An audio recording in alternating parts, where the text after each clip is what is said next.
राधे राधे गुरुजी। राधे राधे। आपके चरणों में कोटि कोटि प्रणाम। गुरुजी हमको रोज एक मौका दीजिएगा, हम बड़ी दूर से आए हैं, आपसे हमको बहुत सवाल करने हैं। बोलिए। रोज दो दो सवाल आपसे करना चाहते हैं। इसलिए दिया है। गुरुजी पहले तो ये बताइए, आप तो बताते ही हैं कि एक पत्नी का कर्तव्य क्या होता है और एक पति का कर्तव्य क्या होता है। बताए तो हैं आज की कथा में। आप बताए हैं, लेकिन कोई आपकी कथा ही नहीं सुने। और पत्नी को सबसे पहले उठना चाहिए, बच्चों का, पति का, सबका ध्यान करना चाहिए। और हमारे बच्चों को सनातन के खिलाफ अगर उसके पिता ही भड़का रहे हैं तो कैसे हम अपने बच्चों को संभालें। कहाँ है वो पिता? नहीं, वो तो आपकी कथा भी नहीं सुनते हैं। वो हमको लेके शादी के बाद ना कभी मैके आएंगे, ना ससुराल जाएंगे, ना हमारे साथ समाज में जाते हैं, ना अपने माता पिता को पूछते हैं। हम जिंदगी अकेले 11 साल दोनों बच्चे को पालने के लिए मैके में रहे। उसके बाद स्वयं हम जमशेदपुर दोनों बच्चों को डेरा खोज के स्वयं वहाँ आए। क्या करते हैं आपके पति? टाटा स्टील में, टाटा माइनिंग में है, उड़ीसा में। अच्छा, तो उनको कोई मतलब नहीं, ना हमसे मतलब, ना दोनों बच्चों से। और ऐसा नहीं है कि वो पीते हैं या खाते हैं या किसी और नारी से उनका कोई संबंध है। उनका नशा ऐसा है गुरुजी कि आज तक आप कथा में कभी नहीं बोले, क्योंकि आपको हो सके पता नहीं होगा। कौन सा नशा है? उनका नशा 24 घंटा मोबाइल का है। 24 घंटा उनका बस चले तो लेट बात भी बिना मोबाइल के नहीं कर सकते हैं, और बिना खैनी खाए नहीं रह सकते हैं। उनको दुनिया से कोई मतलब नहीं।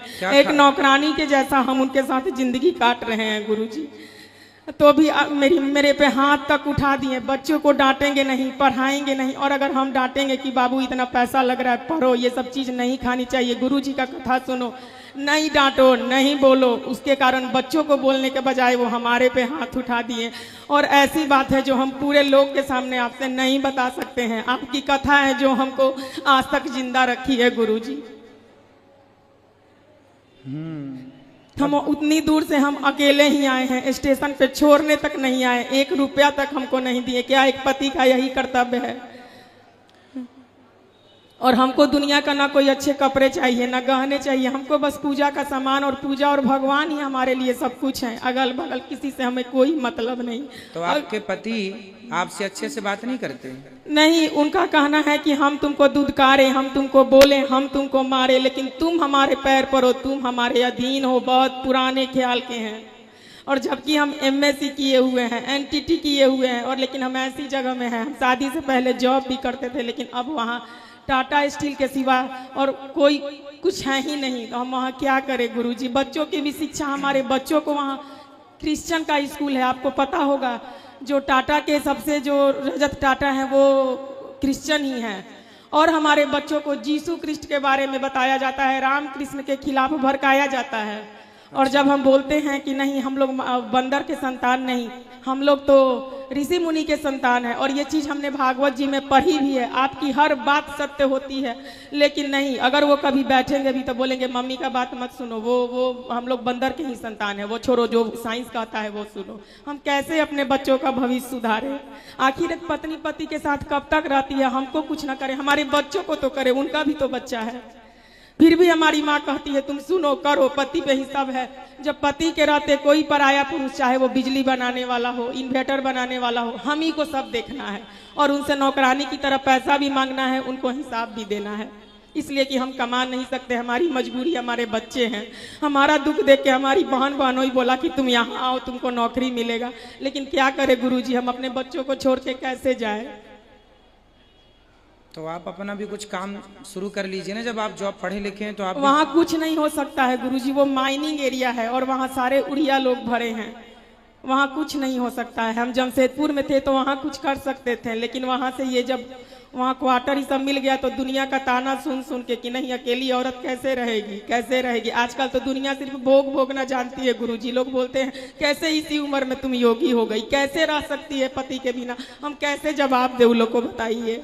क्या प्रहलाद बचपन में भक्ति नहीं किए थे, ध्रुव नहीं किए थे, लेकिन कोई इस बात को नहीं समझता है।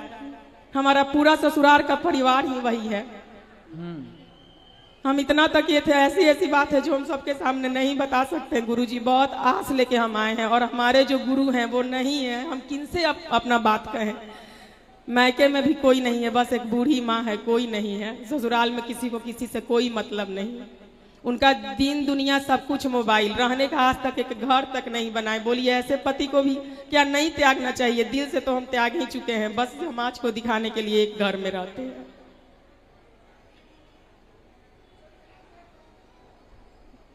पति को समझाया जाए यही विकल्प है। नहीं समझते हैं गुरुजी।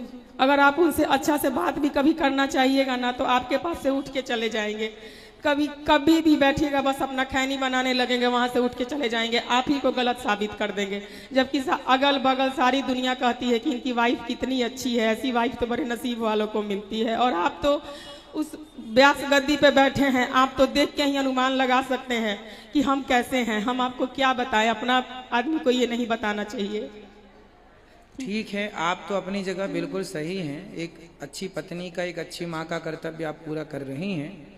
अब उन्हें एक अच्छे पिता और एक अच्छे पति का कर्तव्य पूरा करना चाहिए। लेकिन हमारे बच्चे का तो भविष्य खराब हो रहा है ना गुरुजी। हम उतना पैसा भी वहाँ दे रहे हैं, अपनी खुशी भी त्याग रहे हैं, लेकिन हमारे बच्चे क्रिश्चियन स्कूल में पढ़ते हैं। इस पे भी हम उनसे बात किए, कहीं रह के पढ़ाते हैं, नहीं, उन्हें कोई मतलब नहीं है। क्रिश्चियन स्कूल में पढ़ते हैं तो वहाँ के जितने बच्चे वहाँ पढ़ने जाते हैं तो क्या सबको वो लोग वही पढ़ाते हैं? हाँ बिल्कुल, जीसू कृष्ण का गाना होता है, हमारे राम कृष्ण का नहीं। हम इस पे बहुत रोए, बहुत बोले इनसे कि हम तो हिंदू लोग जो पढ़ते हैं बच्चे, उनके वो लोग ऑब्जेक्शन नहीं लेते कि आप ऐसा? नहीं, तो स्कूल से हटा देंगे। हम लोग की मजबूरी है, माइनिंग एरिया है ना, माल निकलता है, 1500 क्वार्टर है, कहाँ जाएंगे फिर? कोई सुविधा नहीं है वहाँ, रोजी रोटी है तो रहना ही पड़ेगा। बड़ी ये करके हम आपसे मिलने के लिए उतना दूर से हम आए हैं। तो बच्चों को फिर आप अच्छी जगह पढ़ाइए जहाँ उनको अच्छे संस्कार आप दे पाए। बच्चों के साथ तो खिलवाड़ नहीं कर सकते ना, सही है? तो ये तो कहीं भी जाएंगे तो लोग पूछते हैं पति कहाँ है आपके। यहाँ तक कि वहाँ के समाज में लोग ये कहना शुरू कर दिए हैं हमारे बच्चों से कि इसके मम्मी पापा कभी एक साथ नहीं आते हैं। बोलिए, हम बोले अच्छा मत चिंता करो, हम ही कुछ सोचते हैं, अलग ही रहेंगे तब ये सवाल नहीं उठेगा। करना चाहिए अपने अपने जिम्मेदारियों का पालन सब। इसलिए हर पति को अपनी पत्नी का, हर पत्नी को अपने पति का ख्याल रखना चाहिए और दोनों लोग मिलके चलेंगे तब श्रेष्ठ गृहस्थी निभेगी। एक से नहीं, एक की समझदारी। इसलिए कहता हूँ कथा दोनों सुनना, दोनों को नहीं, वो तो हमें भी कथा नहीं सुनने देते। जब तक वो घर में रहते हैं हम धीरे धीरे मोबाइल पे आपकी कथा सुनते हैं। कहते हैं अनिरुद्धाचार्य जी पागल कर दिया है इसको। बोलिए, क्या जिसको भगवान में मन लग जाएगा वो रह सकता है? आप थोड़े दिन आप ऐसा कर लीजिए, आप थोड़ा पति की बात मान के देखिए, शायद आपके मानने से, आपके प्रेम से वो रीझ कर आपकी बात मानने लग जाए। हम सब करके देख लिए हैं गुरुजी, हम हर चीज करके देख चुके हैं। ना बच्चों के फ्यूचर की चिंता है ना कुछ। वही हम आपसे पूछना चाहते हैं, शास्त्र ये क्यों कहता है कि ऐसे भी पति के साथ उसकी पूजा करो, पत्नी के साथ ही ऐसा बात क्यों कहा गया है? शास्त्र ये भी नहीं कहते। शास्त्र ये कहते हैं कि नारी पतिव्रता हो तो पुरुष को भी पत्नीव्रता होना चाहिए। नारी अपनी जिम्मेदारी निभाए तो पुरुष को भी अपनी जिम्मेदारियां निभाना चाहिए, है ना? वो एक पिता नहीं, माता शत्रु पिता वैरी ये न बालो न पाठिता। जो माँ बाप अपने बच्चों को गलत रास्ते पर ले जाएं, जो गलत संस्कार दें, वह माता पिता नहीं, वह दुश्मन है। ऐसा हम नहीं कह रहे। नीतियां माता शत्रु पिता वैरी ये न बालो न पाठिता, न शोभते सभा मध्य हंस मध्य वको यथा। तो शास्त्र तो ये कह रहे हैं, शास्त्र ये नहीं कहते कि तुम्हारा पति जूता मारे फिर भी उसके संग रहो। ये तो समाज कहता है कि भाई रहना पड़ेगा। बाकी शास्त्र ये भी नहीं कहता कि छोड़ दो, परंतु समझा बुझा के, जैसे प्यार मोहब्बत से कोशिश।